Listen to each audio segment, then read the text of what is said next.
It was 6:45 on a freezing Tuesday morning in Cambridge, Massachusetts.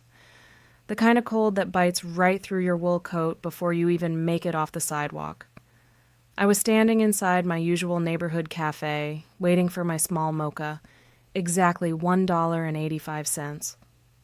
I pulled my Visa signature card from my wallet and tapped it against the reader.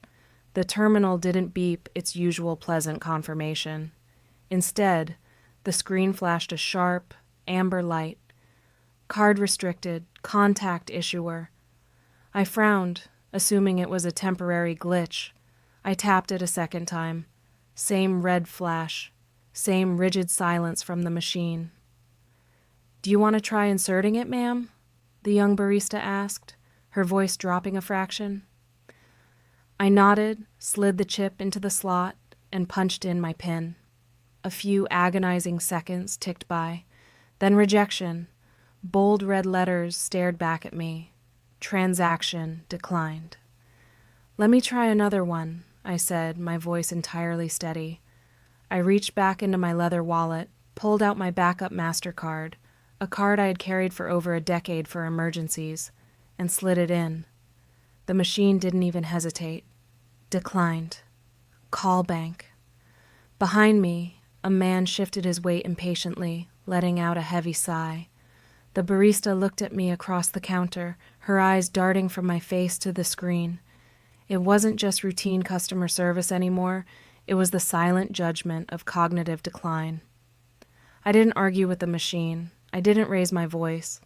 I simply slid my fingers into the bottom pocket of my purse, fished out a crumpled $5 bill, and laid it flat on the counter. "Keep the change," I told her. I picked up my paper cup, turned on my heel, and walked out into the biting morning air. Once I was standing on the sidewalk, the heavy oak door hissing shut behind me, I pulled out my cell phone. I dialed my only son, Daniel. He answered on the third ring. His voice had that smooth, practiced cadence of a man who spent his day managing corporate portfolios. "Morning, Mom. Everything all right?" "My cards were just declined at the coffee shop," I said. No preamble, no anger in my tone, just raw, hard facts. "Both of them, the Visa and the MasterCard. The terminal says restricted." There was a brief pause on the line. Not a gasp of shock, just the faint rustle of paper, followed by a calm, calculated exhale. "Ah," Daniel said, his voice entirely unbothered. "Right. Chloe and I were actually meaning to sit down and talk to you about that this weekend." I stared across the street at a row of leafless maples lashed by the wind. "Talk to me about what, Daniel?" "The bank accounts, Mom," he replied, as if explaining a routine administrative adjustment. "We called the fraud department yesterday afternoon. We had both cards frozen, and we migrated your primary online banking credentials over to a managed household profile." My grip tightened around the cup. "You did what?" "We had to, Mom," Daniel sighed, his tone dripping with a heavy, performative burden of filial piety. For a second, I honestly wondered if I had forgotten something. Age has a cruel way of making you question yourself before you question anyone else. Then I remembered every bill I'd paid, every investment I'd managed, every inspection report I'd signed. No, I wasn't losing my memory. I was losing my son's trust. "Let's be honest with ourselves here," Daniel continued smoothly. "Last week, you forgot where you parked your car at Whole Foods, and the month before that, you nearly signed a predatory roofing contract. Chloe and I are just trying to protect you. You're 70 years old. The early stages of dementia sneak up on people. We're just streamlining your finances so you don't give away your life savings." Every sound around me, the distant rumble of traffic, the crunch of frozen gravel, seemed to recede into a vacuum. For decades, I worked as an architectural inspector and structural preservationist. I knew how foundations cracked. They didn't shatter all at once. They fractured silently from the inside out, under pressure disguised as support. "You froze my accounts," I repeated, my voice terrifyingly calm. "Without my consent." "For your own safety, yes," Daniel said firmly. "The new debit card with a daily $500 limit is already in the mail." "Don't worry, Mom. You'll still have enough walking around money. We've got everything under control." He hung up a second later with a breezy, "Love you. Talk soon." The line went dead with a sharp click. I didn't scream. I didn't throw my phone against the brick wall. I stood completely still on the Cambridge sidewalk, staring down at my phone as the call log blinked, call ended. In less than 60 seconds, with a few smooth sentences and a manufactured narrative about my memory, my own son had legally locked me out of my life. He hadn't just frozen my credit cards, he had frozen my voice and my autonomy. I slipped the phone back into my pocket, took a measured sip of my lukewarm mocha, and turned away from the cafe. They thought they had secured the perimeter. They had no idea what kind of foundation I was built on. I didn't head home after leaving the cafe. Instead, I drove straight downtown through the dense morning traffic to the main branch of Boston Trust Bank on Franklin Street, a heavy granite fortress where I had maintained accounts since 1995, back when my husband was still alive and we were pouring the concrete foundations of our life together. The towering stone pillars always felt steady, a stark contrast to the hollow trembling in my chest. I bypassed the tellers entirely and asked for Arthur Pendleton, the longtime credit director. When Arthur stepped out of his corner office and saw me standing by the mahogany divider, his professional smile instantly faltered into genuine concern. He knew me well enough to recognize when something was fundamentally wrong, long before a single word left my lips.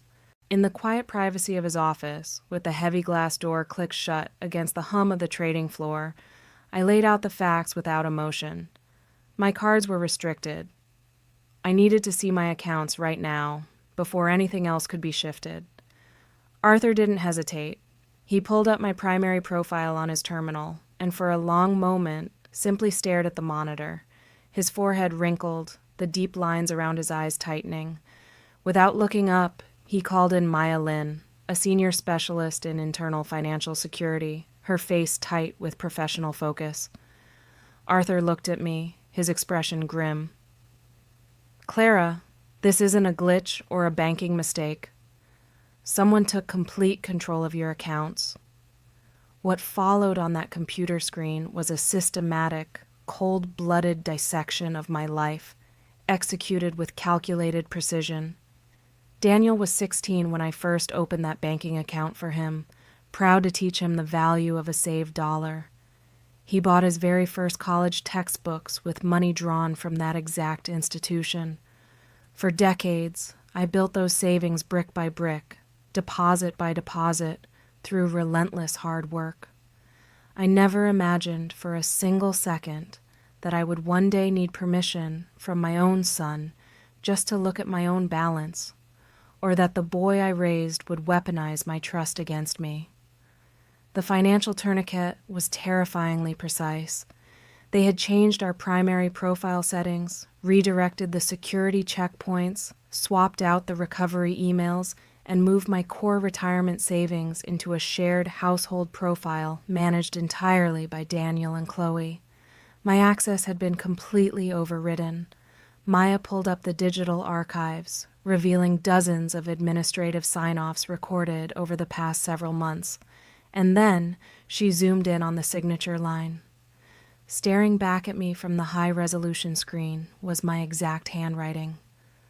The sharp slant of the letter C, the looping tail of the V. It was a flawless digital forgery, practiced and executed behind my back. When Arthur stood up from his desk, his chair scraping loudly against the hardwood floor, his voice was tight with suppressed fury. He recognized it instantly for what it was: unauthorized access, a blatant violation of banking standards, and a severe felony under state law regarding elder financial exploitation. He asked if I wanted him to call the police, lock the accounts down immediately, and bring in detectives by the afternoon. I didn't shout or panic. I simply reached into my handbag, pulled out my small leather-bound notebook, and snapped the elastic band shut. I told him to put the phone down. If we had called the police right then and there, I knew exactly what script they would follow. They would hire a defense attorney, claim it was a misunderstanding of family care, scrub whatever digital backups remained, and play the bewildered victims in front of a family court judge. A public scandal, a messy newspaper headline, and zero permanent accountability. That was not how an architectural crisis was handled. You don't smash a failing load-bearing wall with a hammer from the outside. You let the structural pressure build until the flaws expose themselves completely. Instead of a police raid, I instructed Maya to compile a comprehensive forensic dossier, every digital log, every security change confirmation, and all 36 forged authorization forms. I asked for 3 physical copies, bound, sealed, and stamped with official bank certification, one for my attorney, one for my safety deposit box, and one kept safely in reserve for the exact right moment. Arthur stared at me across the desk for a long, heavy moment, a mixture of shock and profound respect in his tired eyes. He shook his head slowly and told me I was the most dangerous, clear-headed woman he had ever met in his entire career. I simply turned toward the glass door and walked out into the corridor. I wasn't dangerous. I was just a woman who refused to let her life be demolished by amateurs. I didn't return to the quiet, empty rooms of my house after leaving the bank. Instead, I drove straight across the city through the heavy afternoon traffic to the downtown offices of Edward Vance, no relation to Daniel, on Devonshire Street. He was Boston's premier authority on elder financial protection, recommended to me years ago by a retired probate judge who knew my late husband well. Edward looked over the dense forensic dossier Maya Lynn had compiled. He turned the pages slowly, his expression shifting from professional curiosity to grim realization as he reviewed the 36 forged authorizations and the systematic diversion of my retirement accounts over the past 8 months. The heavy silence in his office was profound. "This is textbook financial predation," Edward said, resting his reading glasses on the mahogany desk. "And under state guidelines, we have 2 distinct paths forward, Clara." He laid the options out with surgical precision. The first path meant moving immediately, filing criminal charges, freezing all associated assets, and dragging them into open court, which would instantly trigger a messy public battle. The second path required immense patience, absolute discipline, and a strong stomach for risk. We would do nothing legally binding right now. We would let them think their scheme was succeeding unchecked, allowing them to sink deeper into the enterprise. Based on those fund movements, their ultimate objective wasn't just my retirement portfolio. It was my Victorian home, valued at $1.2 million, entirely unencumbered. They wanted me out, and they wanted the deed. I looked out the high-rise window toward the harbor. As a structural restoration engineer, I knew how to handle failing load-bearing walls. You let the structural pressure build until the flaws expose themselves completely before you strike. I chose the second path. My home instantly became a stage, and I played my assigned role with absolute, terrifying precision. I stopped visiting the bank, stopped asking questions, and stepped directly into the persona of a frightened, fading old woman losing her grip on reality. The very next afternoon, Chloe arrived at my front porch, carrying a ceramic casserole dish, her expression a masterclass in practiced filial concern.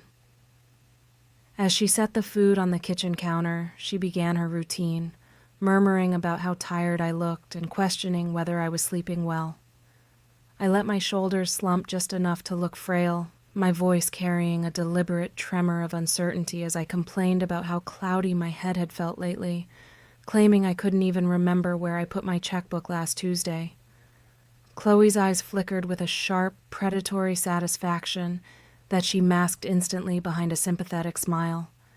She reached out, patting my hand with feigned warmth while introducing a complete fabrication, an entirely invented lie about how I had forgotten where I parked at the grocery store last week, designed specifically to chip away at my confidence. I didn't correct her. I didn't snap.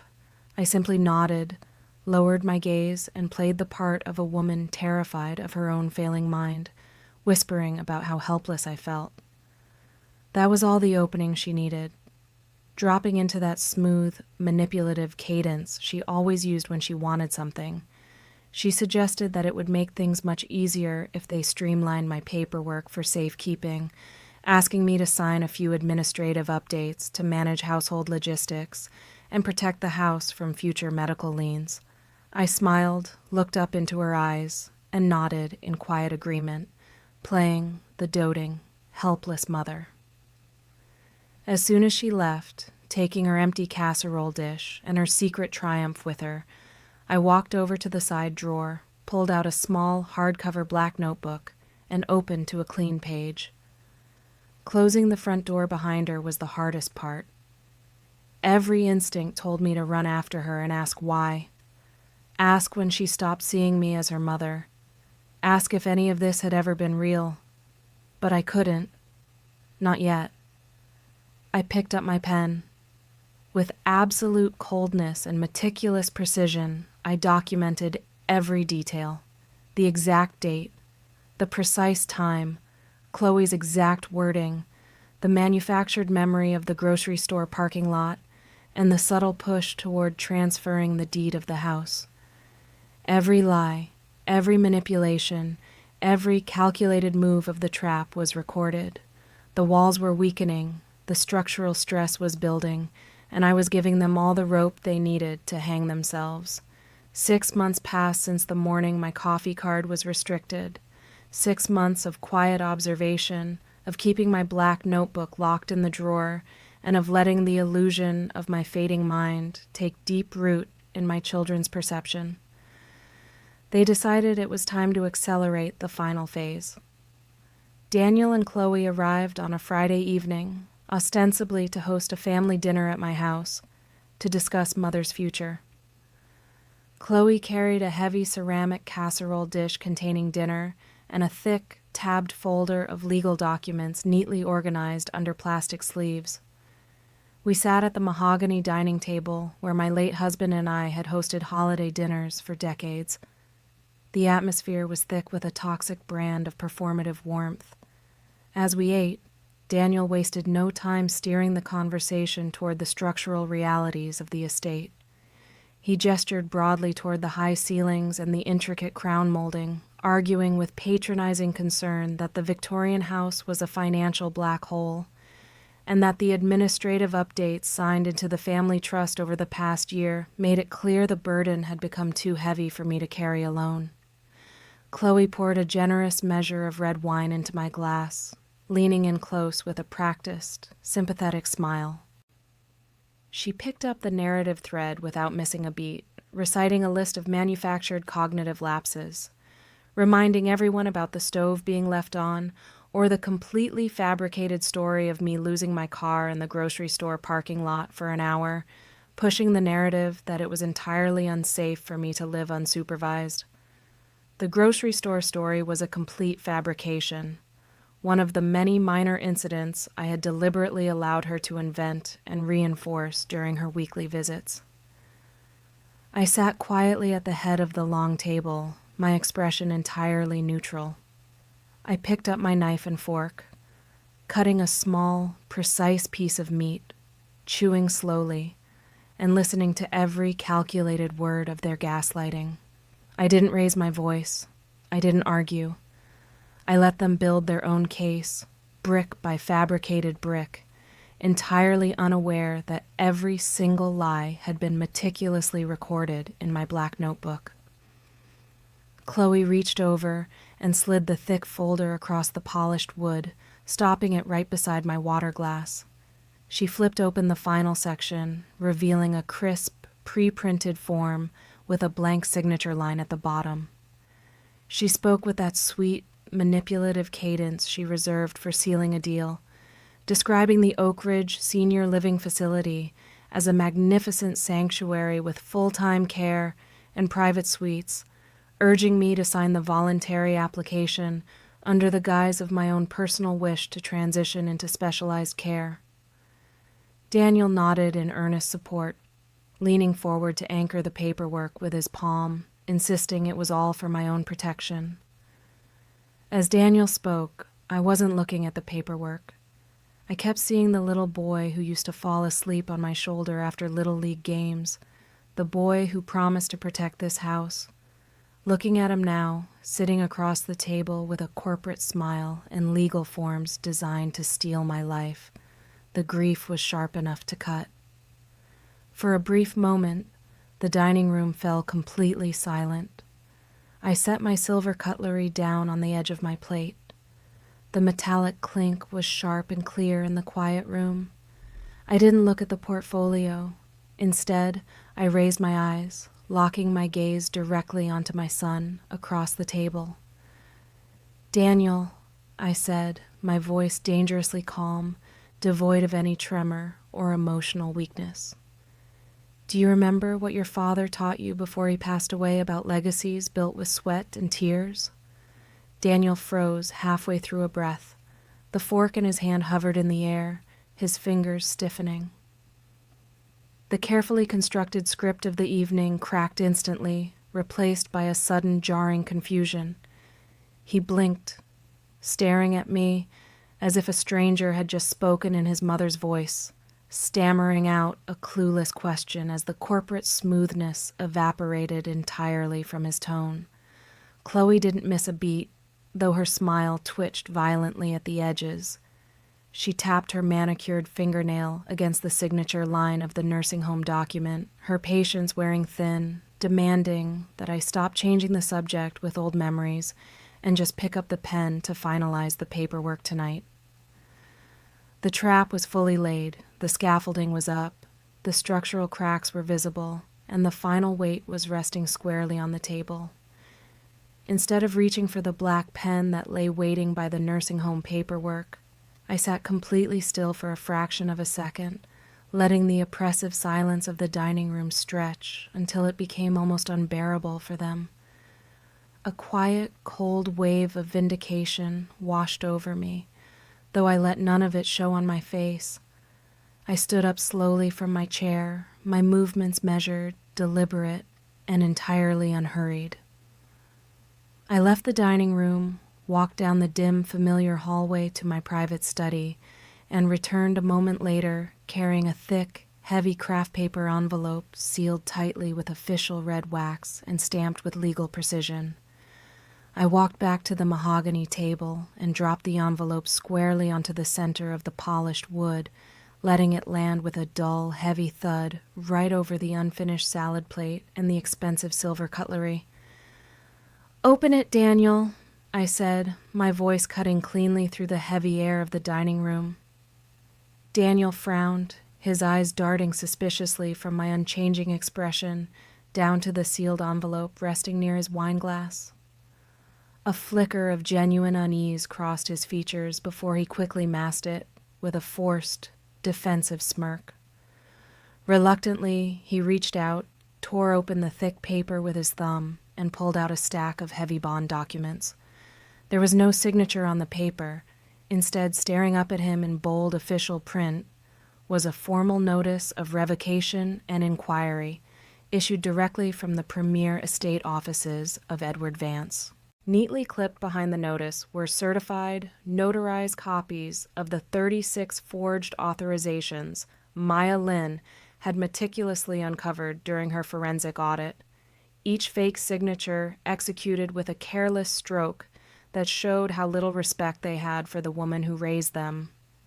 Behind those lay concrete, undeniable bank statements detailing the exact financial trails. $380,000 systematically diverted from my retirement accounts straight into Daniel's personal accounts to pay off his struggling commercial real estate mortgages and cover his high-stakes investment losses. As Daniel opened the portfolio, the color drained from his face in an absolute instant, shifting rapidly from pale white to a sickly, bruised purple. The practiced, confident corporate demeanor vanished entirely, leaving behind the terrified expression of a man who had just realized he had walked straight into an engineered structural trap of his own making. I had imagined this moment for months. I thought it would feel like revenge. It didn't. It felt like watching a house I'd built with my own hands burn down. His fingers began to tremble uncontrollably, the heavy legal papers rustling violently against the porcelain plates. Panic flared across the table like wildfire.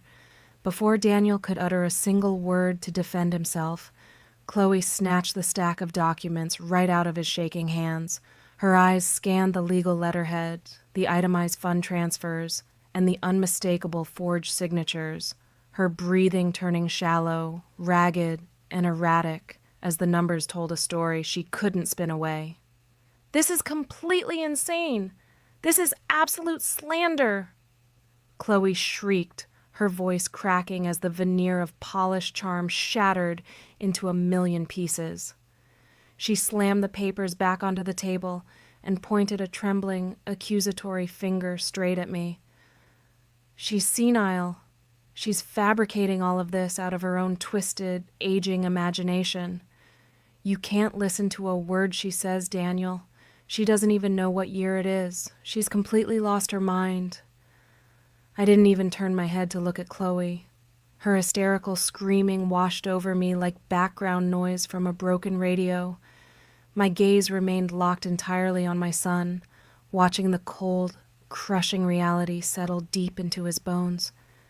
The realization that his entire empire of lies had just crumbled.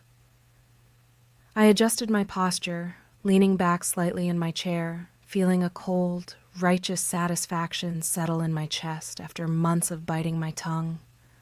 When I spoke, my voice was low, perfectly level, and entirely devoid of emotion, carrying the absolute authority of a structural engineer who had spent over 30 years inspecting the hidden flaws and decaying timbers of failing foundations. "I was never confused, Daniel," I said, every single word cutting through the quiet room with razor-sharp precision. "Only the greed of you and your wife blinded you so completely that you forgot who actually labored for every single brick and beam of this house." The dining room went dead silent. The steady ticking of the grandfather clock in the hallway sounded deafening.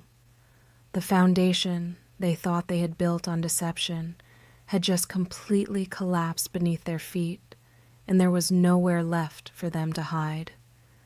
The silence in the dining room stretched like a taut wire, ready to snap under the weight of what lay exposed on the mahogany table between us. Daniel sat frozen, his hands still trembling as he clutched the stack of legal papers. But the notice of revocation and the bank statements were only the opening phase of the complete collapse. With a slow, deliberate motion, I reached into my pocket and slid a small digital audio recorder across the polished wood, coming to a halt right beside his empty wine glass, followed by a thick transcript detailing the hidden betrayal. "Read the transcripts, Daniel," I told him, my voice steady, calm, and chillingly cold, stripping away any illusion that this was a private family dispute he could negotiate his way out of. Reluctantly, Daniel lowered his pages. His gaze scanned the first few lines, and the color drained completely from his face in an instant.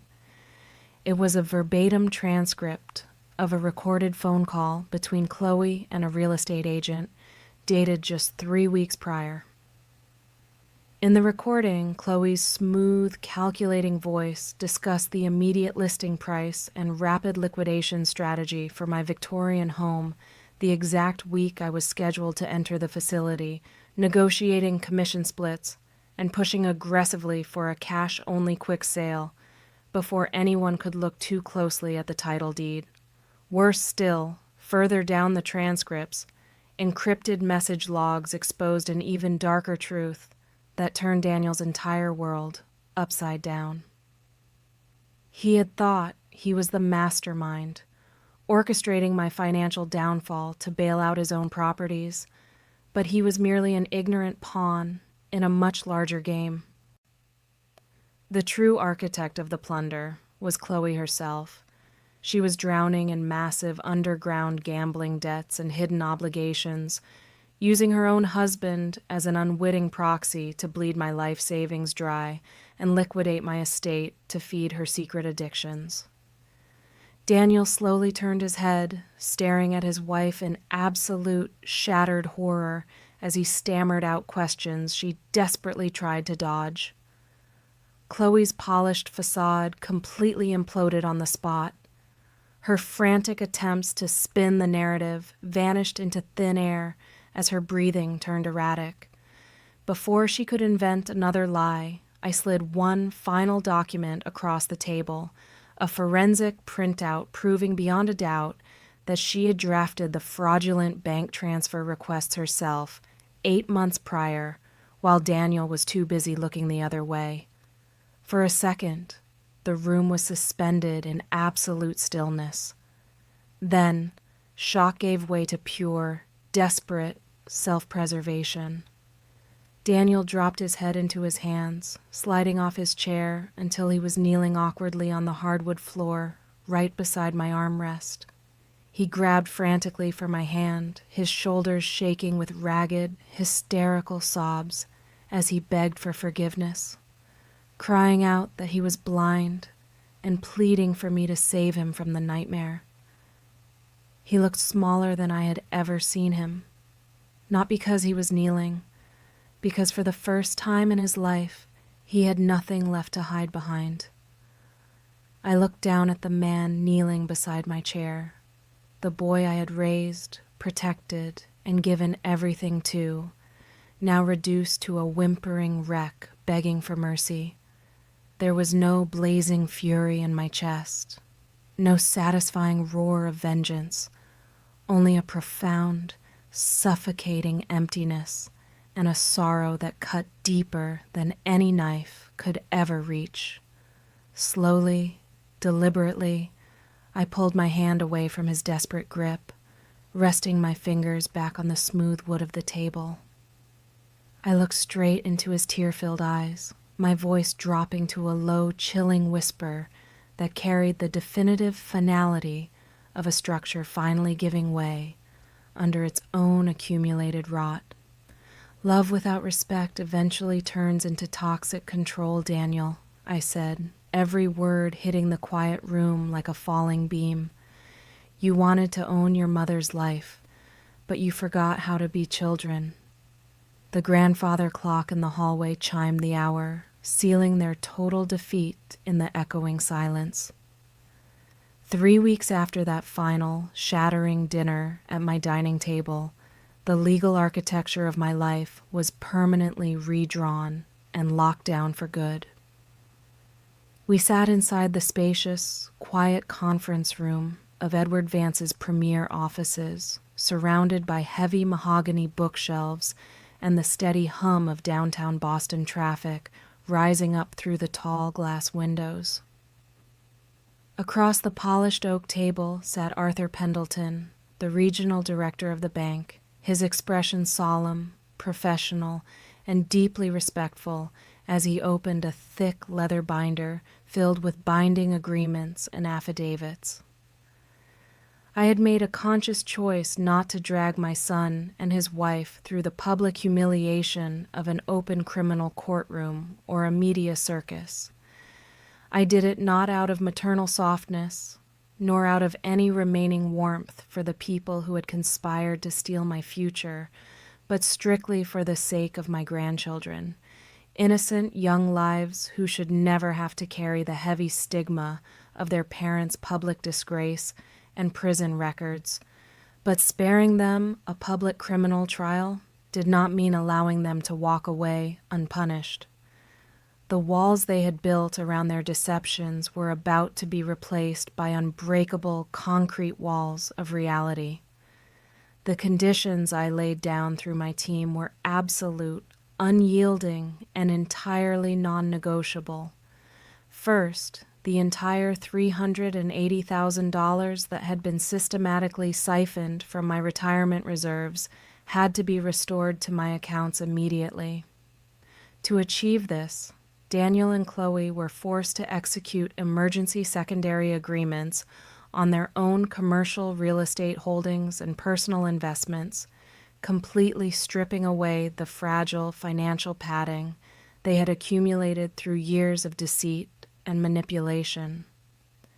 Next came the ultimate fate of the historic Victorian home on Maple Street, the very house I had designed, constructed, and poured every drop of my youth and sweat equity into. Under the direct supervision of Arthur and Edward, the property deed was formally stripped of standard inheritance vectors and transferred completely into an irrevocable living trust. The language was absolute, ironclad, and entirely untouchable by any future claims, court judgments, or forged digital signatures. The documents stipulated with crystal clarity that I retained full lifetime residency rights and absolute decision-making authority over the estate until the very end of my days. More importantly, it established a permanent clause. Upon my passing, the house would not default to Daniel or any other direct blood relative. Instead, ownership would transition permanently to become the foundational endowment asset for the newly established Boston Elderly Legal and Technology Support Center, a dedicated physical facility designed to protect vulnerable seniors from predatory financial abuse. I watched the final ink dry on the documents with a profound sense of quiet liberation. That house would never again serve as a secret piggy bank for desperate, entitled adults who forgot the value of hard work. That night, for the first time in over a year, I slept through the morning. The next day when I walked down the porch steps to check the mailbox, my hands didn't shake. I brewed a cup of coffee and drank it hot on the front porch, watching the morning traffic without a single ghost of fear whispering in the back of my mind. With the remaining funds secured through the settlement, I took one final step to ensure this painful chapter served a meaningful purpose for the broader community.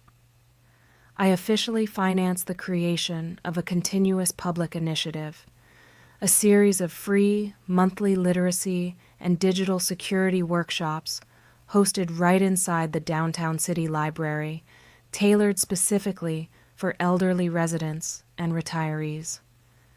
These classes were built from the ground up to teach seniors how to safeguard their retirement accounts, how to verify paperwork, how to recognize suspicious digital document modifications, and how to spot the subtle warning signs of manipulation, even when those threats came wearing the familiar, smiling faces of their own flesh and blood.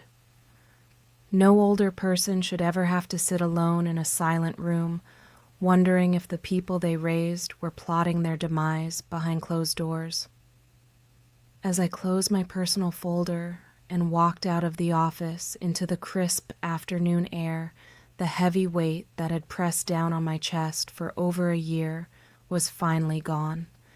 The foundation was secure, the structure was sound, and for the first time in a very long time, the path ahead belonged entirely to me. 1 full year has passed since that cold, humiliating morning when my coffee card was abruptly rejected at the register. The legal walls are firmly in place, the irrevocable trust is locked down, and the landscape of my daily life has settled into a quiet, orderly, and deeply peaceful rhythm. The relationship between Daniel and me is no longer built on blind familial obligation, guilt trips, or unspoken expectations. Everything has been reset on completely new boundaries, boundaries that are entirely healthy, crystal clear, and respected down to the absolute last detail. The financial scandal tore my son's life wide open, but it also forced him to confront his own reflection in the harshest light possible. Chloe packed her designer bags and walked out the very week the secondary mortgages hit and their artificial luxury lifestyle vanished, proving once and for all that her loyalty lasted only as long as my bank account stayed open. Left entirely alone with the wreckage of their shared choices, Daniel checked himself into long-term psychological counseling. For the first time in his adult life, he was forced to face the toxic roots of his own entitlement and the choices that nearly ruined us both. He moved out of the upscale suburbs, rented a modest 2-bedroom apartment across town, and started completely over from scratch, working long hours at a mid-level logistics firm to earn an honest paycheck. He no longer calls me unannounced to demand favors, nor does he ever try to dictate or steer my personal decisions. Whenever he wants to visit his mother on Maple Street, his name appears on my phone screen with a respectful text hours in advance, formally asking if the time is convenient. The loud arrogance is gone, replaced entirely by a cautious, subdued humility born from hard-learned lessons. I remember the first time he came back to the house after the settlement. He stood patiently by the front screen door until I invited him in, his eyes lowered, carrying the weight of a man who finally understood what he had nearly lost. The final chapter of this journey closes on a crisp autumn morning at the exact same corner coffee shop in Cambridge where this entire nightmare began. The morning air smells of damp pavement, freshly roasted espresso beans, and decaying maple leaves crunching under pedestrians' boots. I stand at the front of the line just as I did 12 months ago. The young barista behind the register looks up, recognizes me instantly, and offers a warm, knowing nod. I order my standard morning order, a single hot mocha, priced at exactly $1.85. Daniel is standing right beside me, his hands shoved deep into the pockets of a plain wool coat, watching the register screen with a quiet, observant tension. I notice the subtle changes in him, the way he checks his phone less, the way he looks people in the eye, and the quiet patience in his posture. I pull my leather wallet from my bag. Nestled securely inside is my brand new Visa signature card, gleaming under the bright overhead lights. I insert the chip directly into the card reader. The machine pauses for a fraction of a second, processing the connection, and then rings out with a crisp, clear, triumphant beep. Smooth, immediate, and absolute. Before I can retrieve my card, Daniel reaches instinctively into his own pocket, pulling out his worn leather wallet. A faint, awkward, yet undeniably sincere smile touches the corners of his lips as he steps forward, gesturing toward the payment terminal. "Let me get this one, Mom," he murmurs, his voice completely stripped of all its former dominance, carrying only a quiet plea for reconciliation. I don't snatch my hand away, nor do I glare at him with lingering bitterness or malice. Instead, I offer a calm, gentle, self-contained smile. Without a word, I slide my card back into my leather wallet, snap it shut, and pay for the coffee using my own funds. We walk out of the shop together onto the wide Cambridge sidewalk, surrounded by a swirling drift of golden autumn leaves dancing in the cool morning wind. When we reach the curb, he instinctively slowed his pace to match mine.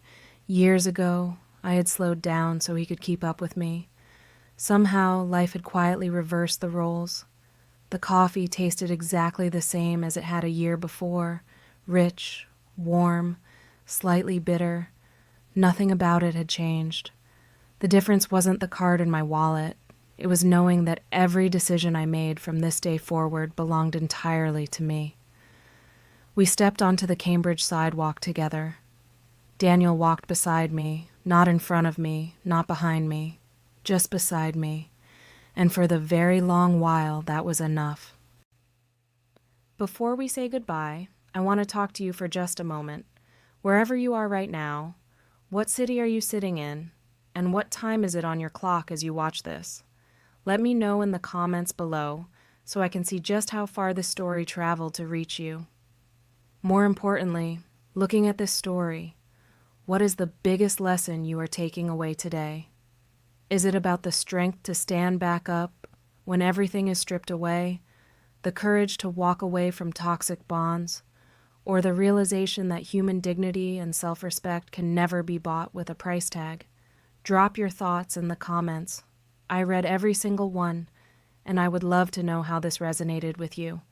If this story touched your heart, please hit the like button, share it with someone who needs to hear it today, and subscribe to the channel so you never miss our next story. Thank you so much for watching. Stay strong, protect your peace, and I will see you in the next video.